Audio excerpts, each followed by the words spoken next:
Irán es un nombre que frecuentemente aparece en los titulares. Conflictos, amenazas, alianzas encubiertas y ambiciones nucleares suelen estar asociados con él. Sin embargo, muchos pasan por alto el hecho de que la historia de Irán se remonta mucho más atrás y posee un significado profético que puede ser mayor del que se reconoce comúnmente. ¿Sabías que el futuro de Irán ha sido predicho en las Escrituras desde el principio? En efecto, el libro sagrado no solo traza los orígenes de Irán, sino que también predice su destino final. Pero hay un detalle importante. En las Escrituras, Irán no se menciona con su nombre actual, sino con su denominación antigua, Persia, y el relato bíblico no termina simplemente con sus orígenes. La narrativa continúa desarrollándose, exponiendo la participación de Irán en una de las predicciones más estremecedoras encontradas en el libro de Apocalipsis, la guerra de Gog y Magog, una coalición que se levantará contra Israel en la era final. Sin embargo, antes de que Irán fuera visto como un adversario profético, Persia era algo completamente diferente. Era la nación elegida por Dios, un imperio que fue utilizado para liberar a su pueblo, restaurar su templo y hacer realidad las profecías de Daniel. ¿No es eso intrigante? Pero, ¿qué implicaciones tiene esto para nosotros en la actualidad? ¿Qué verdades ocultas sobre el papel de Irán en el plan general de Dios están esperando ser descubiertas? Te animo a que te quedes conmigo hasta el final, porque lo que estás a punto de aprender es una verdad que muy pocos se han atrevido a revelar. El verdadero destino de Irán, tal como se describe en la Biblia desde el principio hasta el fin, trasciende la mera política. Es una narrativa divina que se desarrolla justo ante nuestros ojos. ¿Estás preparado para explorar este enigma en profundidad? Si es así, por favor comenta 777 y pongámonos en marcha en esta aventura extraordinaria juntos. Ahora, descubramos la participación oculta de Irán en el plan divino. Créeme, no querrás pasar esto por alto. La profecía bíblica sobre Irán. La realidad acerca de Irán revelada en las Escrituras. Todo comienza al inicio de una nueva era en el libro del Génesis. Tras el gran diluvio, cuando la tierra fue purificada de corrupción, Dios ofreció a la humanidad un nuevo comienzo a través de la única familia sobreviviente, Noé y sus tres hijos, Sem, Cam y Jafet. Estos tres individuos fueron más que simples sobrevivientes. Se convirtieron en los antepasados fundadores de naciones, portadores de destino, cuyas líneas de sangre influirían en el curso de la historia. El libro del Génesis, en su 10º capítulo, presenta una descripción notable. No es simplemente una enumeración de nombres. Es la primera carta geográfica bíblica del mundo, un diagrama de linaje divino que ilustra los orígenes de naciones, lenguas, regiones y reinos. En Génesis, capítulo 10, versículo 1, se afirma: este es el registro de las familias de Sem, Ham y Jafet, los hijos de Noé, de quienes proceden todos los habitantes de la tierra. Y de estos progenitores surgieron las naciones de hoy. Dentro de estas líneas sagradas hay dos figuras que eventualmente darían origen a lo que actualmente se conoce como Persia. Una civilización que experimentaría ciclos de ascenso y declive y que finalmente resurgiría para influir tanto en conflictos antiguos como en futuras profecías. El primer nombre es Madai, el descendiente de Jafet. De Madai descendieron los medos, un grupo de habitantes de las montañas que se establecieron en las regiones escarpadas del norte de lo que hoy es Irán. Rodeados por picos cubiertos de nieve y vastos valles, los descendientes de Madai cultivaron una naturaleza resistente y robusta. Eran clanes autónomos, grupos tribales feroces, conocidos por su resiliencia y sus sólidos marcos organizativos. Estas comunidades no eran planificadores urbanos ni diseñadores de templos. En cambio, servían como guardianes de las regiones montañosas, caracterizados por su dureza y lealtad, arraigada en vínculos de parentesco. Madai es reconocido como el progenitor del antiguo territorio central del norte de Irán.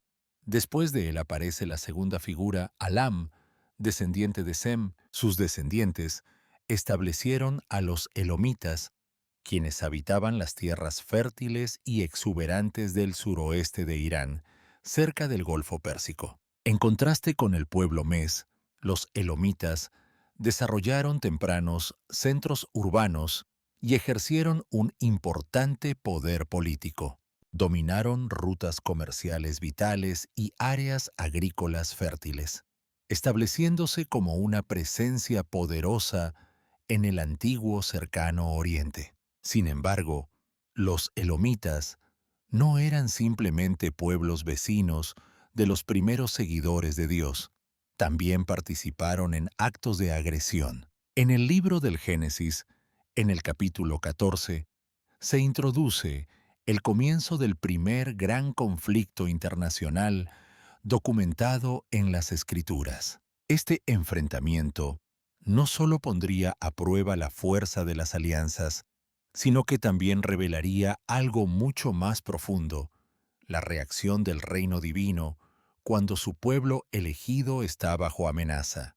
En ese momento, una coalición de 4 monarcas orientales, incluido Chedorlama, gobernante de Elim, avanzó juntos hacia el territorio cananeo. Saquearon ciudades, tomaron a poblaciones enteras en cautiverio, y entre los capturados se encontraba una persona valiosa, Lot, el sobrino de Abraham, el siervo de Dios. ¿Entiendes lo que acaba de suceder? Los descendientes de Sem y Jafet, los antiguos ancestros de Persia, no solo ascendieron al poder, se convirtieron en los primeros en desafiar a la familia del pacto de Dios. Elim, apoyado por otros reyes orientales, se atrevió a invadir la tierra donde habitó Abraham. Y este conflicto fue más allá de simples disputas territoriales. Fue un desafío a la promesa que Dios había hecho a la vida de Abraham. Entonces, ¿cuál fue la respuesta de Abraham? ¿Se retiró con miedo? ¿Intentó negociar? Número. Este fue un momento crucial. Con solo 318 sirvientes entrenados de su hogar, orquestó una audaz incursión nocturna. Superados en número, mal equipados y claramente superados en fuerza, Abraham lanzó un ataque contra los monarcas invasores, desmanteló sus ejércitos, rescató a Lot y regresó con los cautivos y el botín. ¿Cómo pudo un grupo tan pequeño de hombres vencer a una coalición de reinos orientales? No fue por ingenio militar, no fue por fuerza bruta lo que aseguró el resultado. Fue la bendición divina. Este no fue un conflicto típico, fue un mensaje espiritual, inscripto con sangre y llamas. Ningún imperio oriental, ninguna civilización antigua ni ningún reino emergente puede prevalecer contra aquel que está en un pacto con el Todopoderoso. Esto fue más que una simple victoria. Fue una proclamación, una declaración que atraviesa generaciones. El cielo se mantiene en protección de lo que ha establecido. Incluso en la actualidad, las reverberaciones de aquella batalla inicial siguen resonando. Podría ser que las tensiones actuales entre Israel e Irán no sean simplemente repeticiones de la historia, sino un ciclo espiritual que comienza de nuevo. Los antiguos territorios de Alam y Madai, que una vez fueron adversarios del pueblo elegido de Dios, se acercan nuevamente a una etapa profética significativa. Y si la hostilidad no fuera un desarrollo reciente, sino que hubiera sido sembrada en los primeros capítulos del Génesis, creciendo, madurando y reemergiendo para su enfrentamiento final, porque aunque Elam alguna vez movilizó ejércitos y Abraham enfrentó desafíos solo en fe, ese mismo conflicto espiritual permanece sin resolverse. Las preguntas duraderas son: ¿quién continúa defendiendo el pacto hoy? Y, cuando surja el próximo conflicto, ¿quién será protegido por el cielo? Sin embargo, los descendientes de Elim no desaparecieron en la oscuridad, no fueron borrados de la historia, ni su legado colapsó con la destrucción de una sola ciudad. En cambio, persistieron, observaron cómo grandes imperios surgían y caían como las mareas cambiantes. Pasaron siglos, reyes gobernaron y perecieron, las tribus se dispersaron y volvieron a reunirse. Mientras la atención mundial permanecía en los tronos de Egipto y Babilonia, los descendientes olvidados de Elam, una vez vencidos por el propio Abraham, continuaban creciendo. Sus linajes fluían en silencio a través de las regiones orientales de Mesopotamia, donde dos pueblos antiguos, los elumitas y los mes, habitaban tierras escarpadas pero fértiles. Elam se estableció en las prósperas llanuras del sur, donde los ríos alimentaban la abundancia y la riqueza. Los mes, endurecidos por las montañas del norte, fueron moldeados por las fuerzas del viento y la piedra. Su territorio era duro, pero cultivaba guerreros con una resistencia extraordinaria. Dos naciones, dos espíritus, un propósito final, desarrollándose en silencio en las sombras.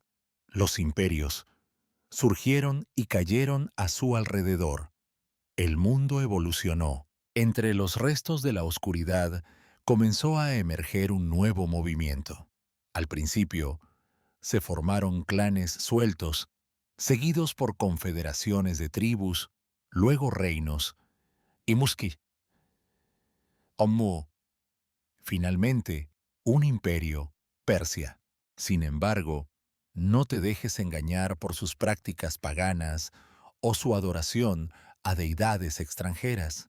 Estas naciones, Elam, Media y Persia, nunca estuvieron fuera del alcance de la soberanía de Dios. A pesar de su idolatría, la conciencia de Dios sobre su existencia persistió. Aunque aún no lo reconocían, sus destinos ya estaban inscritos en su plan de salvación. A través de las voces de sus profetas Isaías y Jeremías, Dios proclamó un mensaje extraordinario. No solo una profecía, sino dos declaraciones distintas, ambas se cumplirían con una precisión tan exacta que resonarían a lo largo de la historia como un trueno mucho después de que los eventos hubieran ocurrido. La primera profecía, entregada por Isaías y reafirmada por Jeremías, predijo que Elam y Media surgirían no como adversarios de Israel, sino como instrumentos en la mano de Dios para castigar a Babilonia. Babilonia, el imperio que había conquistado Jerusalén, destruido el templo y llevado al pueblo de Dios al exilio, enfrentaría una retribución divina. El Señor ya había designado el instrumento de su caída, que serían las Naciones Unidas de la antigua Persia. ¿Alguna vez has contemplado cómo Dios puede emplear incluso a aquellos fuera del pacto para cumplir sus propósitos? ¿Cómo una nación conocida por su idolatría podría convertirse en una herramienta en las manos del Santo? Sin embargo, la segunda profecía fue aún más notable. El plan de Dios no terminó con el juicio. Él pretendía usar a Persia no solo para castigar, sino también para liberar. A través del profeta Isaías, Dios identificó a su Salvador, elegido más de 150 años antes de que naciera la persona. Este era un rey, un gobernante extranjero, un hombre que no servía al Señor, pero que Dios conocía íntimamente. Isaías capítulo 45, versículo 1, afirma: Así dice el Señor a su ungido, a Ciro, cuyo mano derecha sostengo para derrotar a las naciones delante de él. El término ungido generalmente se reserva para profetas, sacerdotes y monarcas de Israel, pero aquí se le otorga a un gobernante pagano. ¿Por qué? Porque Ciro serviría como instrumento de liberación. Él proclamaría el regreso del pueblo exiliado, apoyaría la reconstrucción del templo en Jerusalén y se inscribiría en la historia sagrada de un pueblo que no era el suyo. Sin embargo, antes de que Ciro pudiera emerger, Dios comenzó a sentar las bases. En el siglo Osomasiesastisto, un líder llamado Diosises, rey de los Mes, empezó a unificar las tribus fragmentadas de Alam y Madi. De su alianza, se estableció la primera capital imperial iraní. Ecbatana, un nombre en gran medida olvidado hoy en día, sin embargo, está grabado en la profecía. Esto marcó el inicio de algo divino, oculto en el ámbito de los asuntos políticos. Su nieto, Saxures, construyó sobre esa base y realizó cambios significativos. No simplemente lideró, revolucionó, reestructuró el ejército hasta convertirlo en una fuerza aterradora, tan formidable que derribó Nínive, la capital del temido imperio asirio, conocido por su crueldad sin igual hacia Israel. Con la destrucción de Nínive, uno de los gobernantes más opresivos de Israel fue derrocado bajo el cumplimiento de la profecía. ¿Lo puedes ver? La profecía avanzaba gradualmente. Dios no solo observaba la historia, la estaba moldeando activamente. Persia no fue una coincidencia. Sirvió como una herramienta. El poder divino estaba convocando a un pueblo desde las colinas y los valles de Elam y Media, una comunidad que una vez se opuso a su nación elegida, ahora se convertiría en su instrumento designado, no por la fama, no por la conquista, sino por justicia y salvación, porque cuando Dios habla, la historia responde. Y cuando Él designa incluso a un gobernante pagano, ningún poder en el cielo ni en el infierno puede alterar su decreto. Si Dios pudo nombrar a un hombre como Ciro antes de que su madre lo concibiera, y si pudo utilizar a Elam y Media, regiones olvidadas por la humanidad, como la clave para la renovación de Israel, ¿cuánto más está dirigiendo los acontecimientos incluso ahora? ¿Cuántas naciones oscuras, pueblos y momentos fugaces están siendo moldeados para un futuro que aún no comprendemos? Porque el Dios que levantó a Persia de la oscuridad sigue activo hoy. La historia que él comenzó aún no ha llegado a su conclusión. Y aunque Persia alguna vez expandió su dominio a través de continentes e influyó en el curso de la historia, su destino final ya estaba determinado. Mucho antes del ascenso de sus ejércitos a la supremacía, mucho antes de que sus monarcas ocuparan tronos de oro, la revelación divina ya había predicho su destino a través de los susurros de visiones proféticas. La primera persona en percibir este futuro con visión celestial no fue un gobernante ni un general, sino un joven cautivo hebreo. Daniel, un adolescente exiliado, separado de su tierra natal y arrojado al mismísimo corazón del imperio que había destruido todo lo que le era familiar. Todo comenzó con un desastre. Las fuerzas babilónicas, bajo el brutal mando del rey Nabucodonosor, invadieron Jerusalén. Las formidables murallas de la ciudad fueron destrozadas. El sagrado templo, la morada del Dios vivo, fue saqueado y quedó en ruinas. Miles de habitantes fueron hechos prisioneros, obligados a marchar a través de desiertos hacia tierras lejanas. Entre ellos estaba un joven llamado Daniel, cuya vida acababa de ser destrozada. ¿Puedes imaginar cómo debió sentirse ese momento? Ser separado por la fuerza de tu familia, tu cultura, tu fe, tu identidad, todo lo que te era familiar, te deja en un estado de desesperación latente. Sin embargo, en medio de esa oscuridad, se tomó una decisión divina. Dios lo eligió a él, no por su linaje o fuerza, sino por su leal firmeza.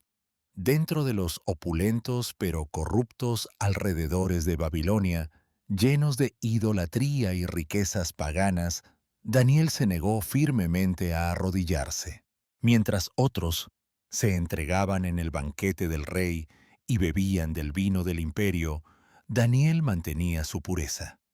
Debido a esta devoción inquebrantable, Dios le concedió un don raro, una visión divina del futuro. Visiones no sólo de su propia era, sino de todos los reinos posteriores que vendrían. En el corazón del imperio que había destruido Jerusalén, Daniel comenzó a percibir algo extraordinario, que el reinado de Babilonia no duraría para siempre y que eventualmente surgiría un nuevo imperio, forjado por dos miembros de plata, un imperio que eventualmente jugaría un papel fundamental en la configuración del futuro de su pueblo, el imperio persa. Este camino hacia lo que estaba por venir empezó con un solo sueño. Mientras Daniel servía lealmente en la corte del rey Nabucodonosor, el gobernante más formidable del planeta fue de repente tomado por el miedo. Una noche, experimentó un sueño que fue inquietante, vívido e inolvidable. Una estatua colosal se materializó ante él, hecha de diferentes metales. Una cabeza de oro, un pecho de plata, muslos de bronce, piernas de hierro y pies compuestos de una mezcla de barro y hierro. Sin embargo, Nabucodonosor, preocupado y orgulloso, emitió un desafío como ningún otro. No me interpretes simplemente mi sueño. Dime qué soñé sin que tenga que decir una palabra. Ningún mago, hechicero o sabio en toda Babilonia pudo lograr esto. El miedo se extendió rápidamente como un incendio forestal. Todos estaban destinados a la muerte. Sin embargo, el siervo de Dios dio un paso adelante. El joven Daniel, impulsado no por el conocimiento sino por la revelación divina, fue presentado ante el rey. Buscó orientación a través de la oración, y el cielo respondió abriendo sus puertas. Esa noche, el secreto fue revelado. ¿Puedes imaginarlo? Este exiliado adolescente de pie ante el trono del más poderoso tirano del mundo, calmado, valiente, irradiando la luz de la verdad divina, y con humildad y autoridad, Daniel proclamó: Ningún ser humano puede cumplir tu petición, pero hay un Dios en los cielos que revela secretos. Luego, con claridad y poder, relató el sueño del rey con detalles precisos, a pesar de no haberlo escuchado antes. Lo que ocurrió a continuación fue una de las revelaciones más notables en la historia humana. Daniel declaró: Tú, oh rey, eres la cabeza de oro. Babilonia, la grandeza de los imperios, la más antigua en la cronología profética, pero después de ella surgirá otro reino, menor en estatura que el tuyo, representado por el pecho y los brazos de plata. Esa plata no simbolizaba una sola nación, sino dos entidades, dos brazos, dos pueblos, los medos y los persas, distintos pero interconectados, unidos en estrategia pero divididos en fuerza. De estos dos, el brazo persa se volvería más dominante, superando al otro y asumiendo el liderazgo. ¿Alguna vez has reflexionado sobre cómo Dios predijo el ascenso de Persia incluso antes de que se convirtiera en una potencia mundial? Mientras Babilonia aún permanecía en pie, el cielo ya preparaba a su sucesor. La estatua no era simplemente una obra de arte, servía como una línea de tiempo, un plano divino, una secuencia de reinos que se extendía desde el cautiverio de Daniel hasta la conclusión de la era. En ese momento, Daniel comprendió claramente que Babilonia caería y que el trono pasaría a otro, no por azar ni únicamente por ambición, sino por decreto divino. El imperio que había destruido Jerusalén sería derrocado, y el reino de plata, Persia, surgiría bajo el mandato de Dios. Sin embargo, esta profecía no estaba dirigida solo a monarcas y eruditos, transmitía un mensaje a todas las generaciones. La autoridad divina es responsable de elevar civilizaciones poderosas, así como de derribarlas. Ninguna nación, por fuerte que sea, opera fuera del alcance de la soberanía divina. Al observar la creciente influencia de Irán hoy en día, recordamos que su surgimiento fue profetizado en una visión hace más de 2500 años. Su fuerza, tanto entonces como ahora, fue prevista, analizada e incorporada en el tejido de la profecía. Y si la revelación divina predijo el ascenso de Persia antes de que ocurriera, ¿qué conocimientos ya nos ha dado el Creador acerca de su eventual declive? Porque la visión no concluyó con la plata, y los sueños proféticos de Daniel permanecen incompletos. Lejos de su tierra natal, entre los grandes ídolos y los palacios dorados de Babilonia, un joven llamado Daniel esperaba su destino. A pesar de ser un exiliado extranjero, su espíritu permanecía firmemente arraigado en las promesas de Dios. Había recibido visiones, destellos de futuros reyes y imperios caídos que aún estaban por venir, y ahora esas visiones comenzaban a despertarse, listas para estallar en el mundo como una tormenta largamente contenida. ¿Estaba realmente sucediendo esto en su vida? El Dios que había hablado a través de profetas y sueños cumpliría ahora su promesa mediante la aparición de un gobernante inesperado. Mucho antes de este momento, el profeta Isaías había mencionado un nombre que nadie habría podido anticipar que tendría importancia. Ciro, un monarca persa, aún no nacido, sería utilizado por Dios como su instrumento elegido. En Isaías 45, el Señor declaró: Así dice el Señor a su ungido, a Ciro, cuyo brazo derecho tomo para someter a las naciones delante de él.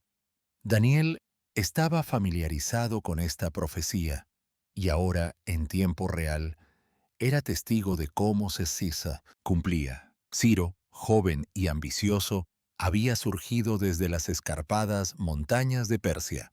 Con inteligencia y audacia, derrotó al reino vecino de Media, unificando los dos tronos en un solo y formidable imperio, el imperio medo-persa.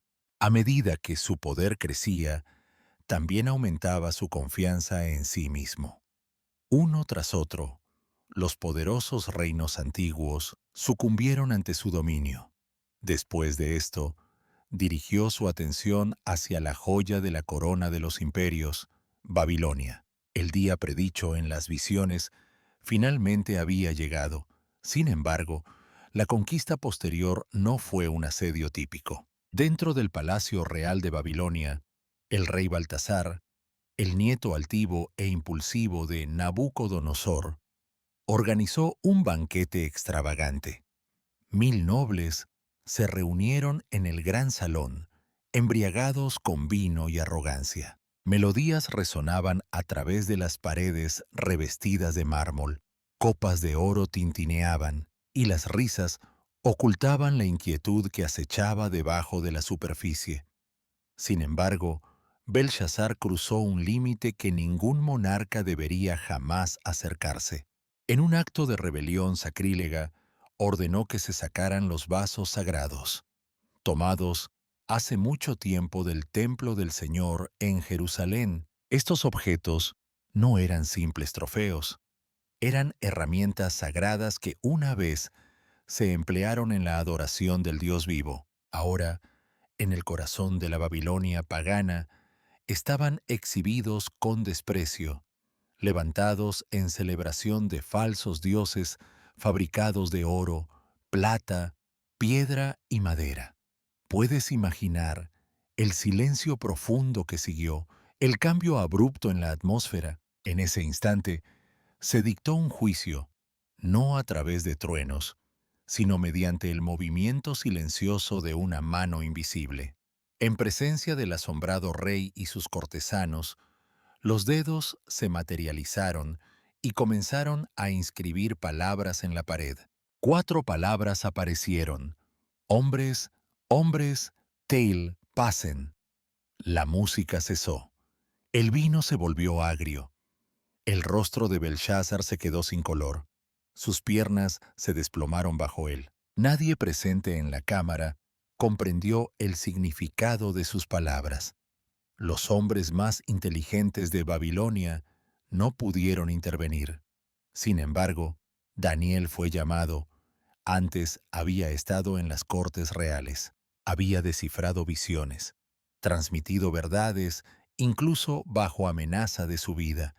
Y una vez más, se levantó con valentía para entregar un mensaje que socavaría los cimientos mismos de un imperio. Fijando su mirada en el tembloroso rey, proclamó: Dios ha contado los días de tu reinado y lo ha puesto fin. Has sido pesado en la balanza y se te ha hallado deficiente. Tu reino está dividido y será entregado a los medos y persas. Daniel 5, 26 a 28. Incluso mientras esas palabras continuaban resonando contra las superficies de piedra, la profecía ya había comenzado a desplegarse. Ocultas a la vista de las festividades, las fuerzas comandadas por Ciro el Grande habían ejecutado una estrategia ingeniosa. Habían desviado discretamente el cauce del río Éufrates, haciendo que sus aguas retrocedieran de las defensas de Babilonia. Bajo la oscuridad de la noche, las tropas se movieron silenciosamente a lo largo del lecho del río, ahora expuesto, e infiltraron en el corazón de la ciudad. Sorprendentemente, las puertas internas permanecieron sin cerrar, tal como Isaías había predicho en Isaías 45, segundo versículo: Iré delante de ti y nivelaré las montañas. Partiré puertas de bronce y atravesaré barrotes de hierro. Fue la mano divina de Dios la que abrió las puertas de Babilonia. No se levantó ninguna espada. No fue necesario usar arietes ni máquinas de asedio para romper las murallas. El cielo ya había preparado el escenario. Esa misma noche, el rey Belshazzar fue asesinado. En un instante, Babilonia, el imperio que alguna vez se consideró imparable, colapsó sin un solo grito de batalla. La cabeza de oro, que alguna vez fue imaginada en los sueños proféticos de Daniel, se había desvanecido. El pecho de plata había ocupado su lugar en la historia. Ciro, el gobernante de Persia, ahora dirigía el curso de los acontecimientos. Sin embargo, él no sabía que su acto más importante aún estaba por venir. Durante 70 años, los descendientes de Israel permanecieron en el exilio, llorando junto a las aguas de Babilonia. Sus arpas colgaban inactivas en los árboles. Sus canciones de Sión se habían convertido en recuerdos lejanos. Parecía como si el pacto hubiera sido roto bajo el peso de las conquistas imperiales. Jerusalén fue reducida a la destrucción. El templo, que alguna vez brilló con presencia divina, ahora era solo escombros carbonizados y piedras rotas. Entonces ocurrió un evento que desafió todas las expectativas. Un monarca extranjero, un gobernante pagano de más allá de sus tierras, surgió y tomó acciones que nadie podría haber previsto.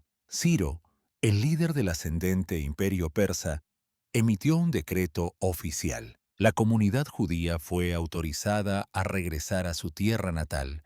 Sin embargo, el apoyo de Ciro fue más allá de un simple permiso. Proporcionó recursos y respaldo para la reconstrucción del templo.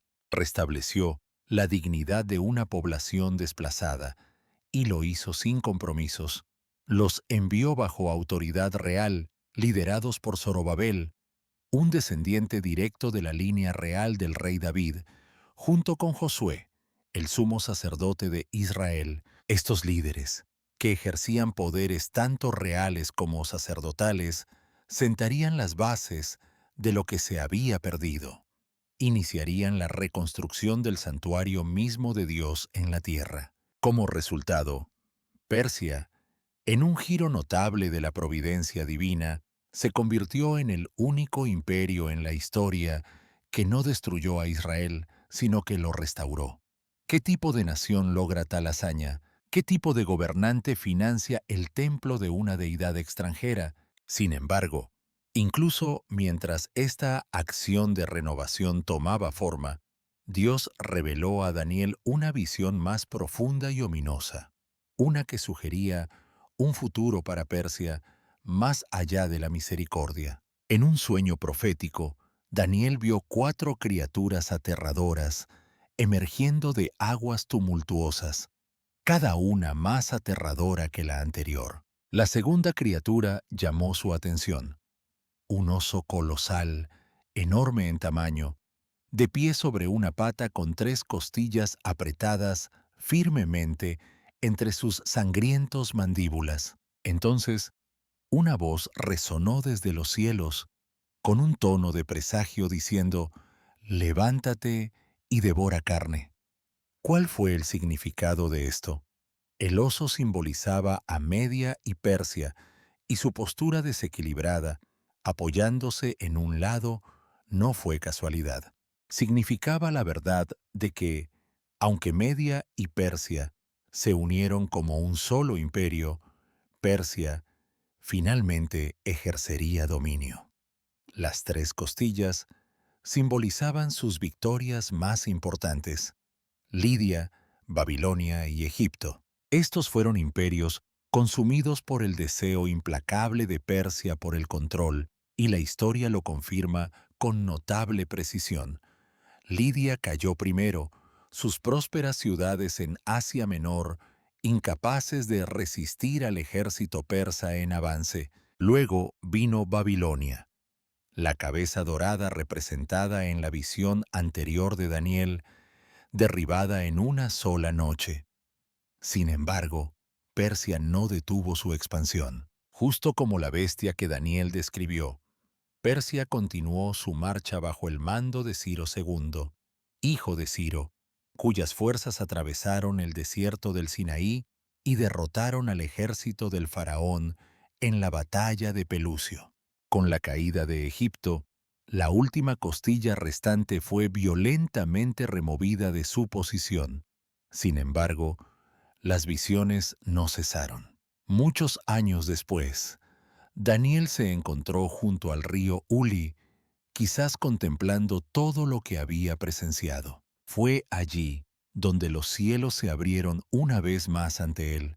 Lo que siguió fue más claro, más intrincado y más aterrador. Vio un carnero, feroz, arrogante y agresivo, con 2 cuernos prominentes. Sin embargo, uno de los cuernos era más alto que el otro, y el cuerno más alto había surgido más tarde.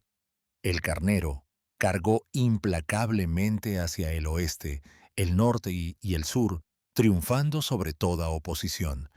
Ningún obstáculo pudo impedir su avance. Entonces, una voz habló. La pareja de cuernos en el carnero simboliza a los monarcas de Media y Persia. Una vez más, Persia ocupa el centro de la profecía divina, pero esta vez no como benefactor o creador, sino como una fuerza dominante de autoridad. Un cuerno se levantaba más alto que el otro, Persia una vez más eclipsando a Media. La dirección de su avance, hacia el oeste, norte y sur, reflejaba sus esfuerzos militares, retratando una imagen espiritual del imperio que parecía imparable e indiscutible. Sin embargo, de repente, la escena cambió. Desde el oeste, una cabra se movió rápidamente por la tierra sin tocar el suelo. Su velocidad era notable. Un solo cuerno prominente se extendía desde su frente, fuerte y preciso, y en un instante cargó contra el carnero, rompiéndolo en pedazos y aplastándolo en el suelo. El carnero, que nadie podía oponerse, fue destruido en un momento fugaz. Esta no fue una lucha ordinaria. Marcó la aparición de un nuevo imperio, Grecia, liderado por Alejandro Magno, quien rápidamente derrocaría a Persia, conquistando el mundo conocido antes de cumplir 30 años. Daniel quizás no estuviera familiarizado con los nombres específicos, pero comprendía el mensaje subyacente. Persia, a pesar de su esplendor y propósito divino, estaba destinada a caer algún día. Sin embargo, incluso con esa caída lejana en mente, Persia en su apogeo era el epicentro del mundo. Su territorio se extendía desde la India hasta Etiopía, sus caminos llenos de los tesoros de la conquista, sus leyes inalterables y sus palacios insuperables en grandeza.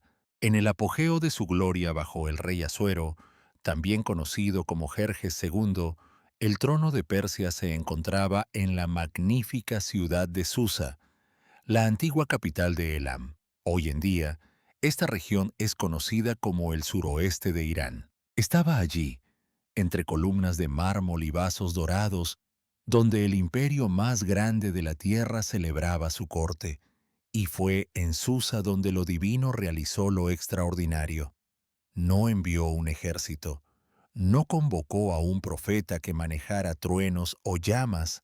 En cambio, levantó a una joven judía, huérfana, oculta y en gran medida desconocida, Esther.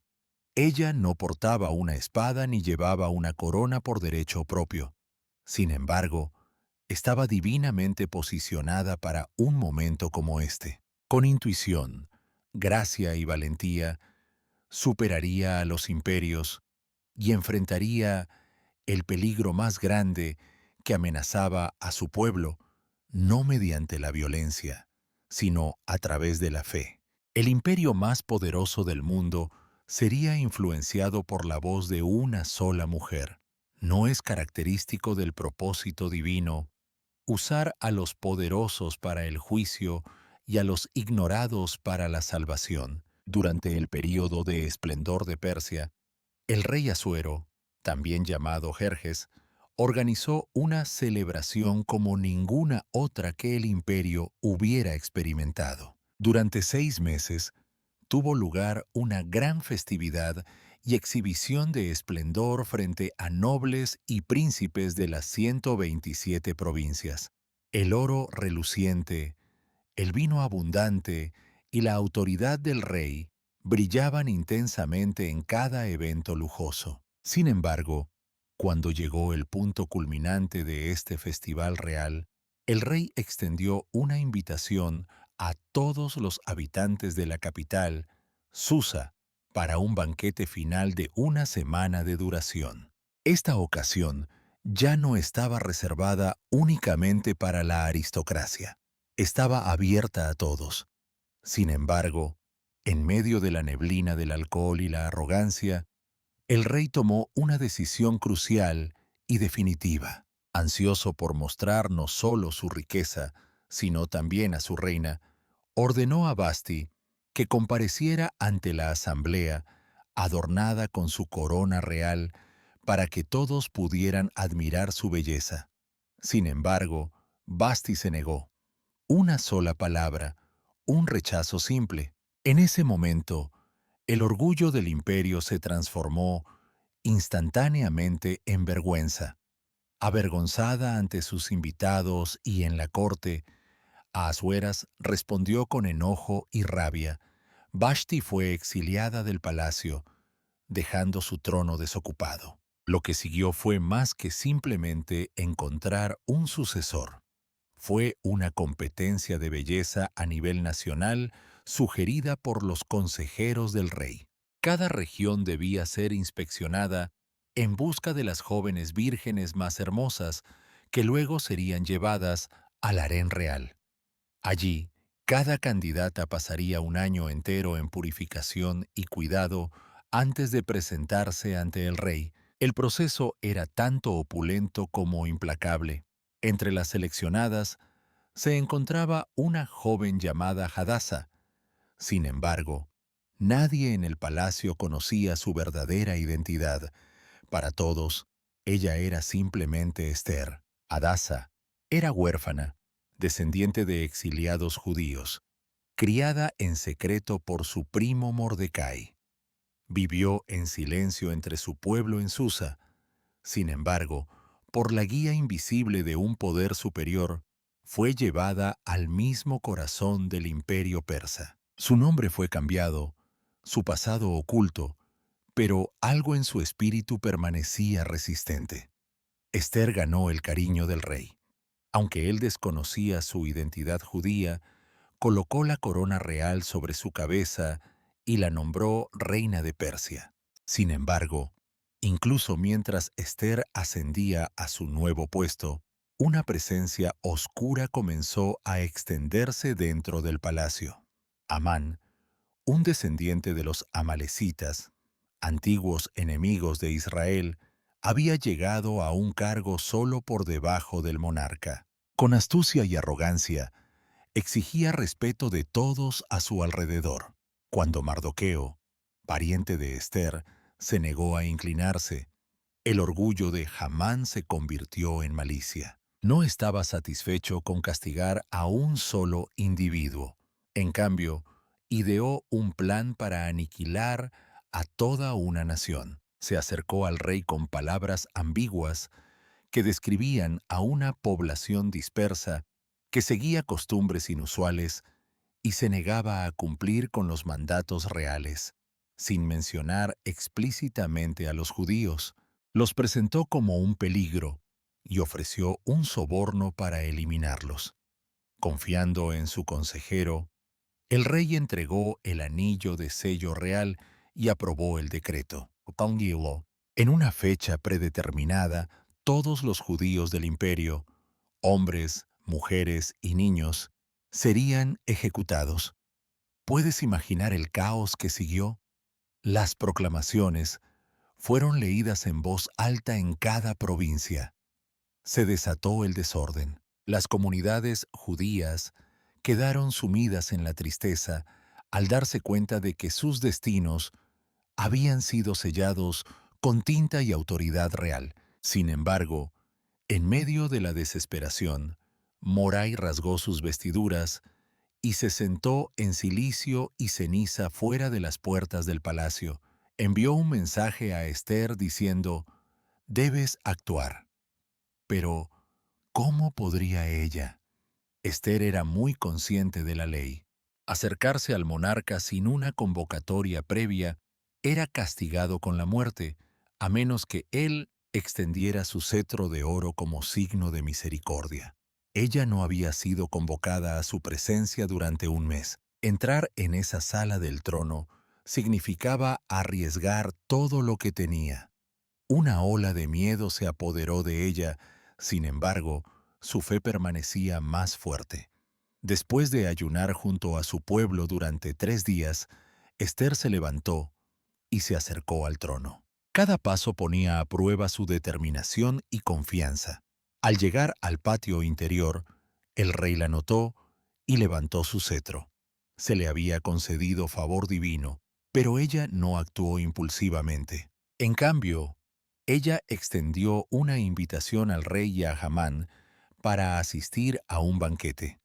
Posteriormente, de manera misteriosa, extendió otra invitación para un segundo banquete. Ella hizo una pausa, no por incertidumbre, sino porque reconocía la importancia del momento divino. Durante ese segundo festín, la verdad oculta fue revelada con la fuerza de un trueno. Si solo me hubieran vendido como esclava, declaró, habría guardado silencio. Sin embargo, se ha emitido un decreto para la destrucción de mi pueblo y de mí misma. La expresión del rey se contorsionó con furia. ¿Quién tendría la audacia de cometer tal acto?, exigió. Y Esther señaló directamente hacia él. Nuestro adversario es este hombre malvado, Hamán. La habitación se llenó de caos. Amón cayó de rodillas, suplicando por perdón. Sin embargo, la justicia actuó rápidamente. En la misma horca que él mismo había construido para Mordei, Amón fue ejecutado por ahorcamiento. Sin embargo, la amenaza no fue erradicada. La ley persa no podía ser derogada, ni siquiera por el propio rey. El decreto de muerte inicial seguía en vigor, pero la intervención divina aún no había terminado. Esther y Mori sugirieron una proclamación audaz: permitir que el pueblo judío tenga la autoridad para defenderse. El rey aceptó y lo autorizó usando el mismo anillo que previamente los había condenado. A lo largo del imperio, la comunidad judía se preparaba para la confrontación. Cuando llegó el día señalado, la situación cambió drásticamente. Lo que estaba destinado a la destrucción se convirtió en un momento de triunfo divino. La comunidad judía respondió al desafío y venció a sus adversarios. Susa estalló en celebración, y de una región a otra, el luto fue reemplazado por la alegría. Sin saberlo, el imperio persa, que una vez pareció destinado a ser la tumba del pueblo de Dios, se convirtió en su bastión.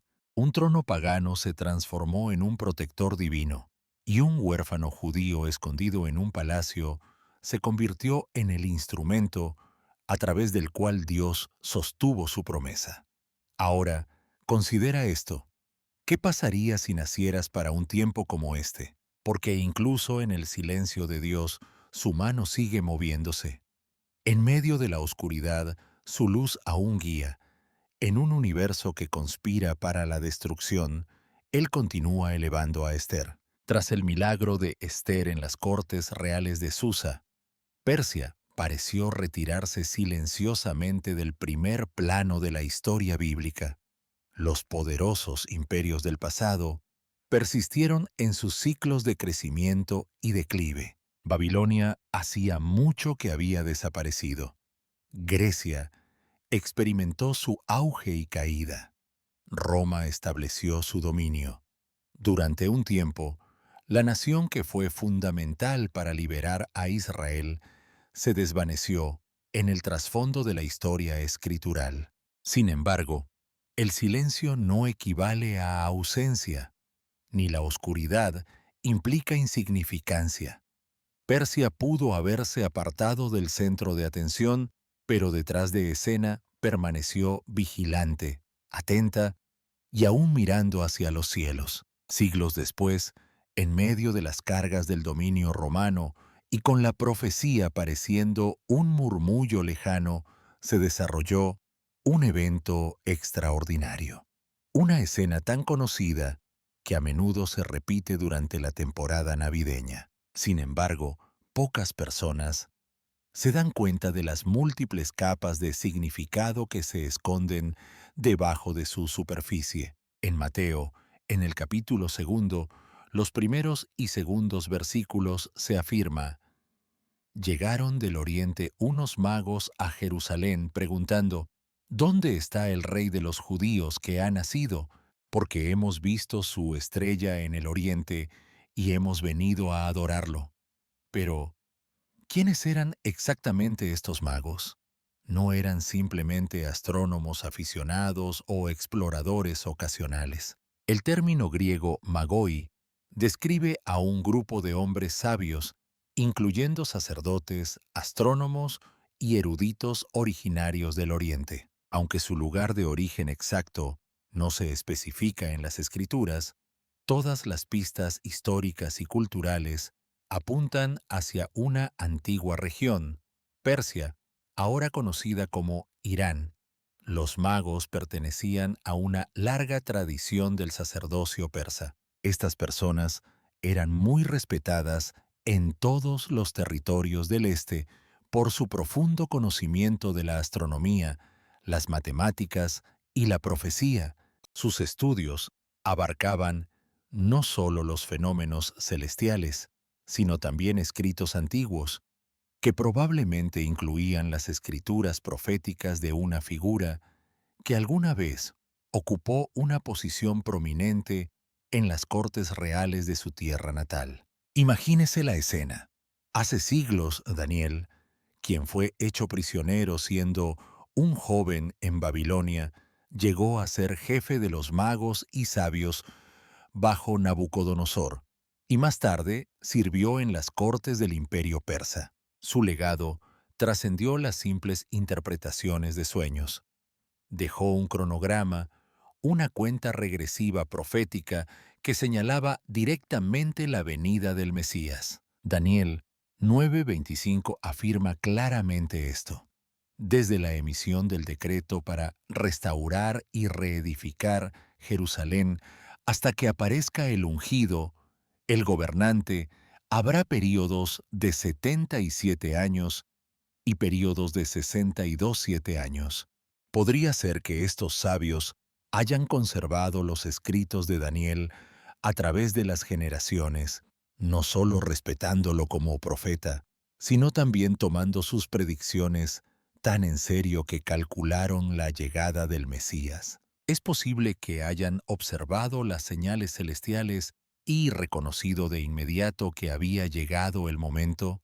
Lo que hace que este momento sea tan notable no es solo su conocimiento, sino la forma en que respondieron a él. Estos sabios de Persia, individuos de alto estatus y comodidad, abandonaron sus hogares, sus posiciones y su seguridad para seguir una señal celestial a través de terrenos desolados. Viajaron durante semanas, posiblemente meses, no impulsados por motivos comerciales o políticos, sino para rendir homenaje a un niño. No un niño común, sino aquel que fue predicho en las escrituras antiguas. A su llegada, no llegaron con las manos vacías. Llevaban ofrendas, cada una impregnada de significado simbólico. El oro, que simbolizaba su soberanía. Este niño no era simplemente un profeta, era un gobernante. Incienso, utilizado en rituales sagrados por sacerdotes, reconociendo su naturaleza divina.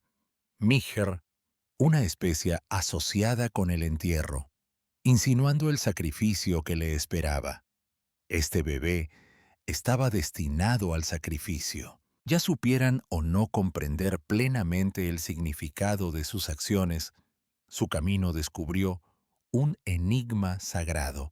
Estaban declarando, quizás sin saberlo, que este niño se convertiría en un gobernante, encarnaría la divinidad y serviría como el cordero sacrificial. Mientras tanto, ¿qué estaba sucediendo en Jerusalén? Herodes, sentado en su trono, maquinaba para cometer un asesinato.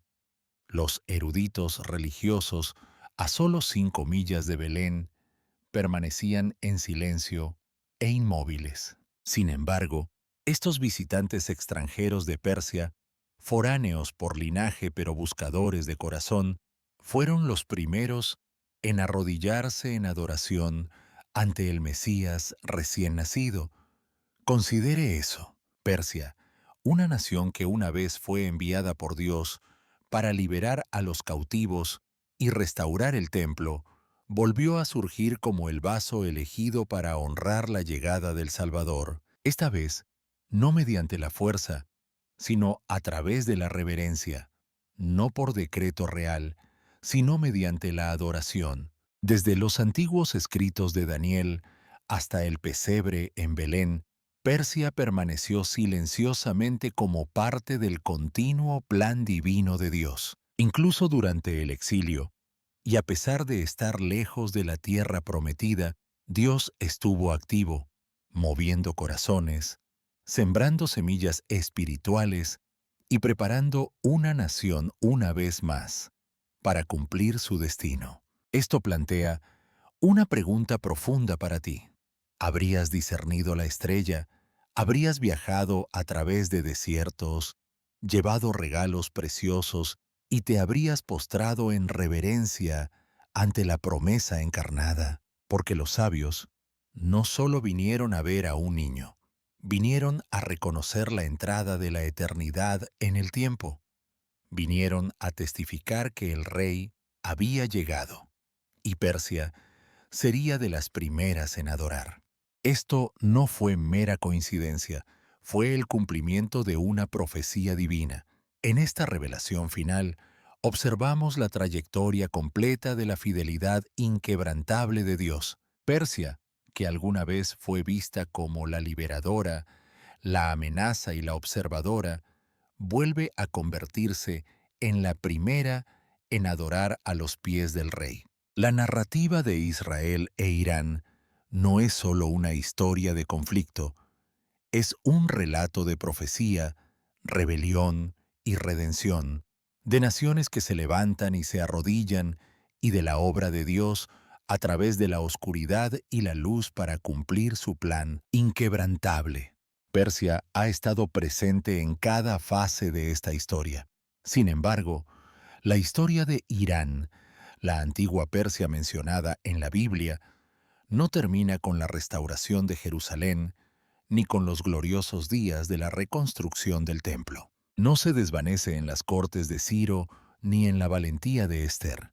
Eso fue solo un vistazo a la antigua grandeza de Persia. La historia completa nos lleva más allá de eso, no solo hasta Belén, donde nació la redención, sino hasta el mismo borde del tiempo, a una de las escenas proféticas más inquietantes que se encuentran en toda la Escritura, porque el Dios que reveló los orígenes de Persia también reveló su destino final, y no es uno de misericordia, es un momento de confrontación.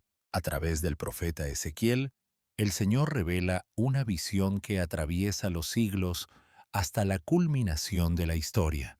Este evento se conoce como el conflicto de Gog y Magog, detallado en los capítulos 38 y 39 de Ezequiel. Esto no es una obra de ficción, no es una metáfora poética, sirve como una advertencia divina. Representa una tempestad venidera que se intensifica con poder y furia implacables, no dirigida a los reinos humanos, sino al corazón del pacto de Dios, Israel, hijo de hombre. Dios declara en Ezequiel capítulo 38, versículo 2, «Dirige tu rostro hacia Gog, de la tierra de Magog, príncipe principal de Mesec y Tubal. Profetiza contra él».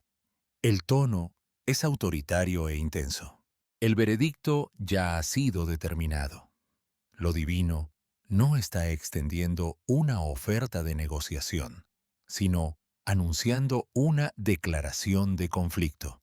Tras esto, se forma una coalición. Los nombres que hacen estremecer a cualquier alma perceptiva incluyen Persia, Cush, Put, Gma, Togama, cada uno uniéndose y agrupándose como caballos de guerra al borde de la profecía. Persia, identificada con la nación moderna de Irán, aparece en primer lugar no como aliada, sino como la vanguardia. Percibes el cambio. La misma nación que una vez envió a su gobernante para reconstruir el templo de Dios, ahora aparece entre aquellos que marcharán para oponerse al pueblo de Dios. ¿Cómo puede ocurrir una inversión tan dramática? ¿Qué fuerza impulsa este cambio de la restauración hacia la insurrección? Esta alianza no es casualidad. Está cuidadosamente planificada. Gog, el enigmático príncipe de Magog, es ampliamente interpretado por los estudiosos bíblicos como un líder originario de los territorios del norte. Algunos lo asocian con la Rusia contemporánea o con una alianza euroasiática. Él dirige esta alianza con la destreza de un estratega experimentado, poseyendo una naturaleza resuelta e inflexible. Kush, probablemente representando Sudán o la antigua Nubia, aporta el poder de la región sureste de África. A menudo vinculada con Libia, suministra tropas del norte de África.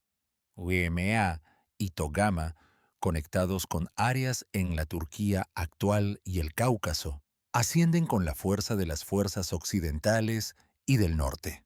En conjunto, forman una formidable y alarmante alianza global, una fuerza militar, descrita en Ezequiel 38 como avanzando como una tempestad, asemejándose a una nube que cubre el terreno, tú y todos tus soldados y numerosos pueblos contigo. Tómate un momento para imaginar un ejército tan colosal e implacable, extendiéndose a través del paisaje como un frente de tormenta que consume el horizonte. Un momento en el tiempo en que Israel, rodeado y aparentemente indefenso, se convierte en el punto focal del encuentro final de la humanidad con lo divino.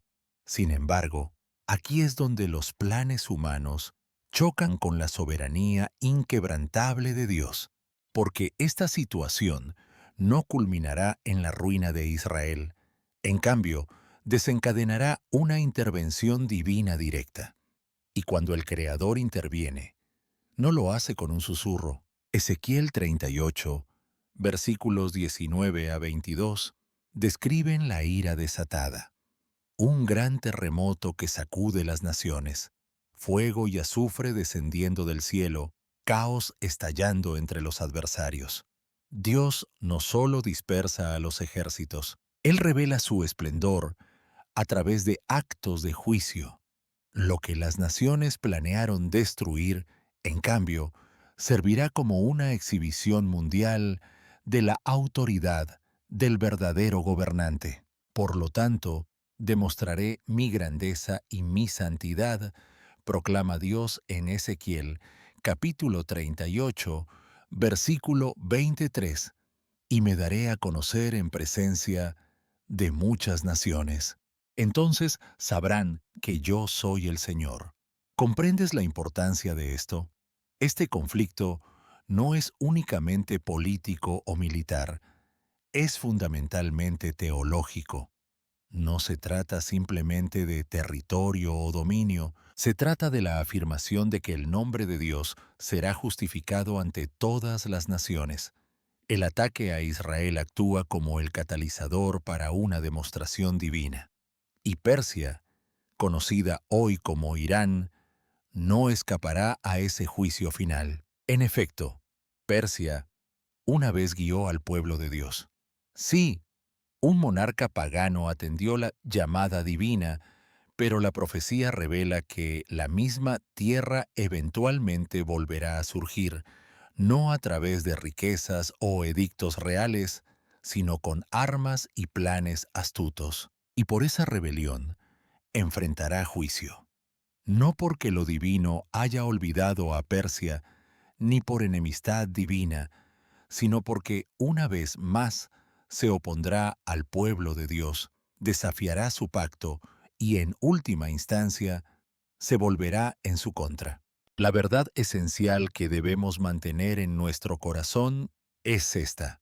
Toda nación que honre lo que Dios ha bendecido, será bendecida ella misma. Por el contrario, cualquier nación que se oponga a lo que Dios ha elegido, será destruida por la misma fuerza que osa desafiar. Entonces, reflexionemos si estamos preparados para ver a Irán no solo desde perspectivas políticas, sino a través del lente de la profecía. Estamos alertas al momento en que las naciones antiguas vuelvan a emerger, cumpliendo visiones pronunciadas hace miles de años, porque el papel de Persia en la profecía no es mera ficción. El futuro se acerca y ya comienza a tomar forma. Entre todas las naciones mencionadas en la Biblia, pocas poseen un legado tan profundo y paradójico como Persia. Parece como si Persia estuviera predestinada a recorrer todo el espectro de la historia sagrada, desde los primeros versículos de Génesis, donde su linaje surge a través del hijo de Jafet, Madai, hasta los escritos de Daniel, Esdras y Esther, donde sirve como instrumento de salvación divina, y finalmente hasta los capítulos finales de la profecía, donde reaparece como un participante importante en un conflicto mundial contra los seguidores de Dios. Persia es más que una nación, es un enigma tejido a lo largo de miles de años, un reino que en su momento liberó cautivos y financió la construcción de templos, pero que en los últimos días se transforma en un agresor aliado con Gog, dispuesto a incitar la ira divina. Pero, ¿qué revela la Escritura sobre el destino final de Persia? ¿Será destruido para siempre ese imperio ungido, borrando su nombre entre llamas y ruinas? ¿Podría haber un giro inesperado en el plan divino? ¿Es posible que, dentro de la profecía, exista una indicación oculta de salvación para la tierra que ahora conocemos como Irán? Los capítulos 38 y 39 del libro de Ezequiel presentan una de las visiones más aterradoras que se encuentran en toda la Biblia. Aquí tienes la traducción al español. Este es un vistazo al enfrentamiento final. Una gran alianza, con Persia a la cabeza, se levanta contra Israel. Sus motivos parecen ser políticos y estratégicos, pero en realidad es una rebelión espiritual alimentada por fuerzas oscuras. De repente, la respuesta de Dios no es a través de negociaciones, sino mediante una destrucción divina. La tierra tiembla, los cielos se abren de par en par y los ejércitos son aniquilados. Ezequiel describe la escena con una notable viveza: cuerpos esparcidos por vastos campos sin sepultura, armas consumidas por las llamas durante 7 años, y el nombre de Gog convirtiéndose en un símbolo de rebelión, finalmente derrotado por la furia del Ser Supremo. Y Persia, una de las naciones iniciales mencionadas en esa coalición, no está exenta de este destino, es juzgada junto con las demás. Sin embargo, entonces ocurre algo imprevisto, algo que la mayoría ha olvidado, oculto en un rincón del Antiguo Testamento, una profecía que ha sido pasada por alto por muchos, pero que lleva una profunda importancia. En el libro de Jeremías, capítulo 49, el Señor no habla de Persia, sino de Elam. Elam fue una antigua región situada en lo que hoy es el suroeste de Irán, que en su momento formó parte de la misma tierra donde posteriormente surgiría Persia. Y esto es lo que el Señor declara. Este es el mensaje que el Señor entregó al profeta Jeremías respecto a Elam. Romperé el arco de Elam, la columna de su fuerza. Sin embargo, en los últimos días, restauraré la prosperidad de Elam, declara el Señor. Jeremías, capítulo 49, versículos 34 a 39. ¿Lo notaste? El evento inicial es el golpe. Romperé el arco de Elam, La voluntad divina demolirá el núcleo del poder militar de la región. El arco, que representa la fuerza armada, se rompe en pedazos. Elum, el ancestro profético de Persia, es derrotado. Sin embargo, hay un giro inesperado. En los últimos días, traeré restauración. Esta profecía no es sencilla ni unilateral. Equilibra dos verdades fundamentales. La primera es el juicio, inevitable, justo y bien merecido. Sin embargo, la segunda es algo inesperado de una tierra alineada con Gog, la redención. Podría ser que, incluso después de la participación de Persia en el conflicto contra Israel, incluso después de que las llamas caigan y sus ejércitos sean derrotados, ¿Dios aún podría dejar un camino abierto? ¿Qué tipo de deidad castiga la desobediencia, pero continúa mostrando compasión? Solo el Dios del pacto, el Dios de Abraham, Isaac y Jacob, el mismo Dios que disciplina no para aniquilar, sino para traer renovación. Esta comprensión transforma todo, porque si Elam, si Persia, aún pueden tener un futuro más allá de la condena, ¿qué revela eso sobre la naturaleza de Dios? ¿Qué implica esto acerca de su justicia y su misericordia? Es posible que llegue un momento después del conflicto, después de la destrucción y después de la agitación, en el que un remanente de Irán se vuelva no con hostilidad hacia Jerusalén, sino con reverencia hacia Sión. ¿Podrían antiguos adversarios convertirse en parte de la futura cosecha espiritual? El pasaje en Isaías 19:20 a 25 nos ofrece un vistazo a este profundo misterio. En ese día, Israel será reconocido como la tercera nación junto a Egipto y Asiria, trayendo una bendición a toda la tierra. El Señor soberano declarará su favor diciendo: Bendito sea Egipto mi pueblo, Asiria, mi obra de manos, e Israel, mi herencia. Egipto y Asiria, dos de los antiguos enemigos de Israel, están incluidos en la bendición definitiva de Dios. Entonces, ¿por qué no el Elum? ¿Por qué no Persia? En efecto, las llamas son reales. El conflicto es inminente. Irán probablemente se levantará en desafío al pacto. Sin embargo, una vez que el caos disminuya y el soberano regrese, incluso naciones que han sido condenadas podrían inclinarse, y territorios marcados por levantamientos podrían experimentar renovación a través de lluvias sanadoras. Porque esta narrativa no trata solo de furia, es un relato de salvación que va más allá de lo que a menudo percibimos, alcanzando más profundo de lo que podríamos imaginar. Y el capítulo de Persia está lejos de terminar. La Irán que actualmente acapara titulares, asertiva, inflexible, enredada en alianzas sombrías y lanzando amenazas de destrucción, eventualmente se convertirá en parte de una historia mucho más grande, una narrativa no definida por misiles y conflictos, sino por compasión y gracia.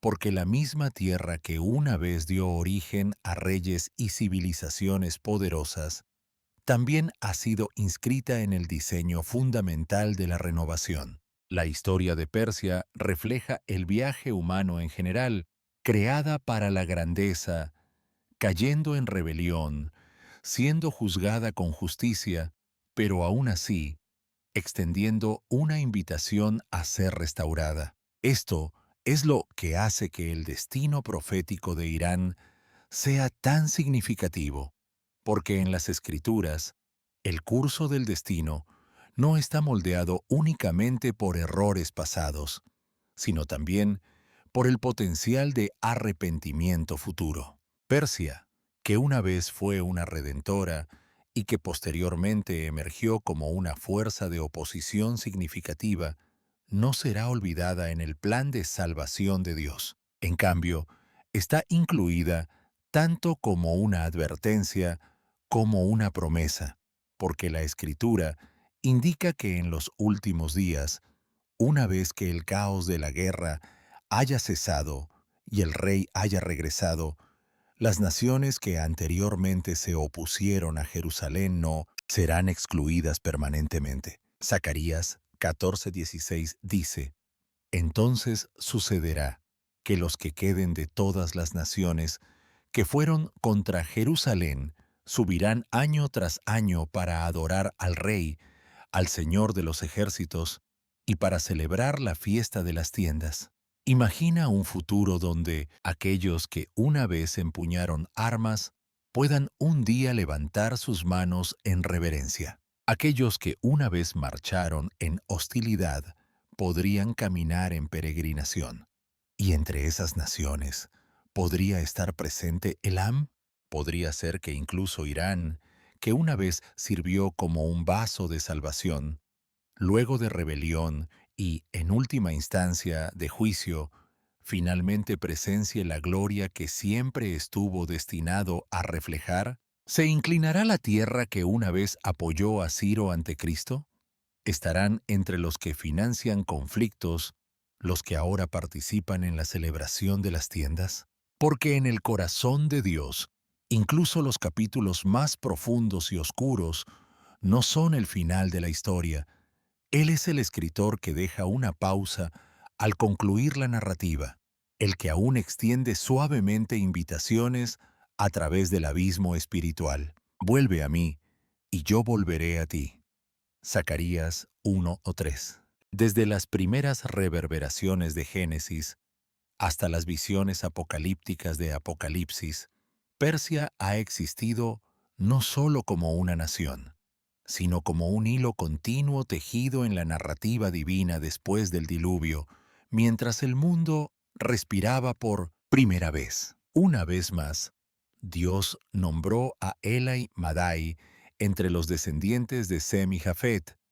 Estas semillas fueron sembradas en la oscuridad, esperando pacientemente su momento para emerger. Para cuando Abraham fue llamado a rescatar a Lot, Elam ya se había establecido como una potencia militar.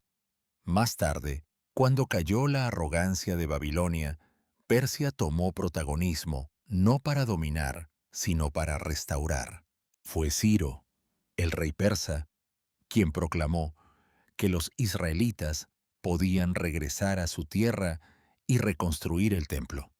Durante los reinados de Darío y Jerjes, la riqueza del imperio se canalizó hacia la construcción y las fortificaciones. Aunque Persia no estaba vinculada por el pacto, permaneció como un instrumento importante en manos del custodio del pacto. Cuando llegó el Mesías, envuelto en forma humana, modesto y oculto, fueron los sabios del Oriente, probablemente de Persia, quienes primero se arrodillaron en reconocimiento al rey. Le ofrecieron oro, incienso y mirra. Podría ser que incluso en ese momento Dios estuviera señalando: soy capaz de convocar adoradores de antiguos imperios. ¿Puedo extraer luz de naciones que durante mucho tiempo se creyeron perdidas? Sin embargo, a medida que se acercan los últimos tiempos, las escrituras indican que Persia volverá a aparecer en el escenario mundial, esta vez no con ofrendas, sino con conflicto. La profecía en el capítulo 38 de Ezequiel es clara. Persia, Cush y Put unirán fuerzas, formando una alianza con la intención de destruir a Israel. Surge una fuerza unida, no abogando por la libertad, sino impulsada por la ira. Sin embargo, la narrativa permanece abierta. Aunque la profecía menciona a Persia en medio del conflicto, no excluye la posibilidad de salvación.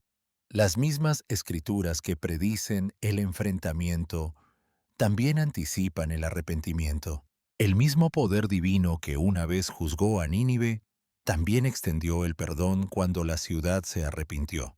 Si Persia, conocida hoy como Irán, dirigiera su mirada hacia arriba con humildad, ¿qué podría impedir su renovación?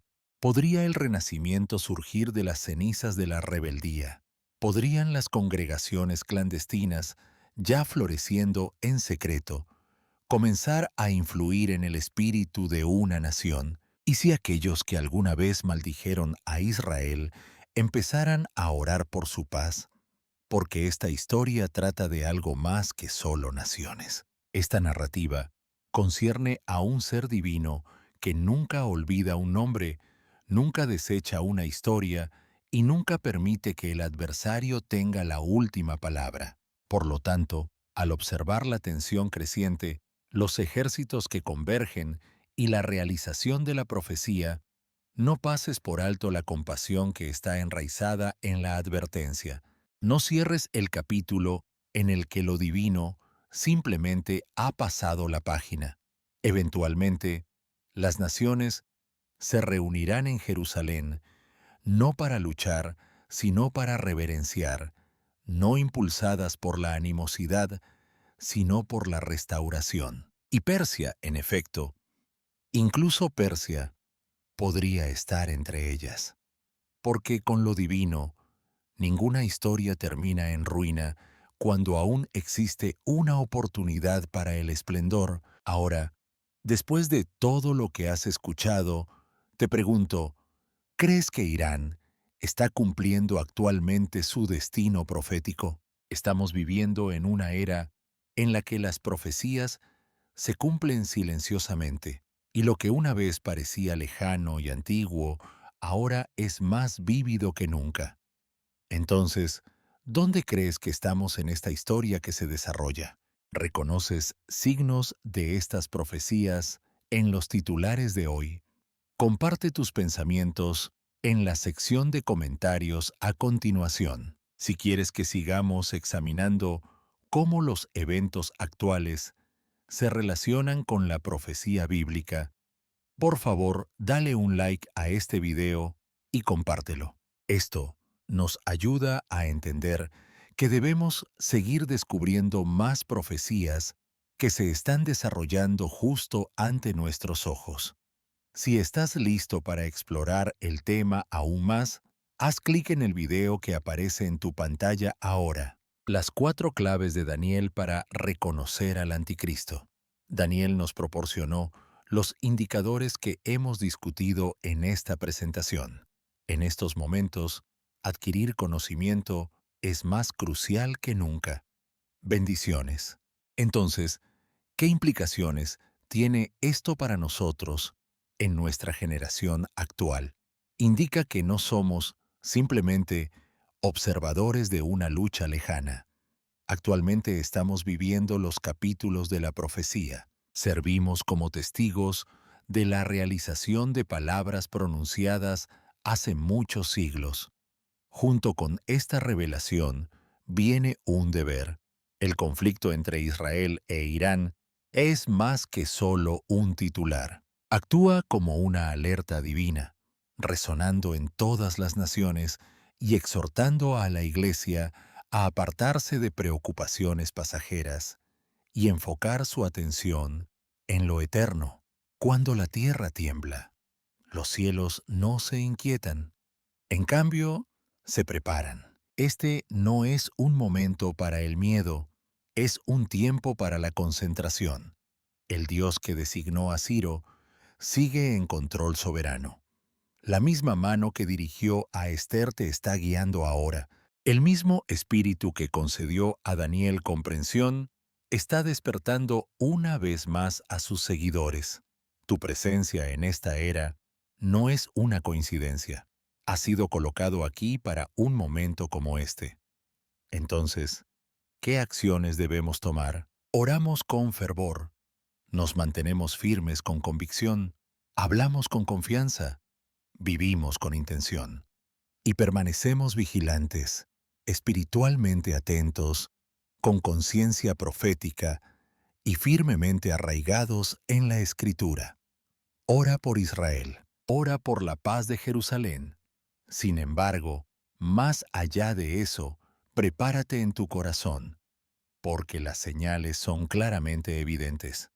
El gobernante está cerca y el momento de decidir la lealtad en este conflicto espiritual ha llegado. Si este mensaje resonó en tu espíritu, haznoslo saber en los comentarios escribiendo «Estoy despierto» o «Apoyo el pacto de Dios».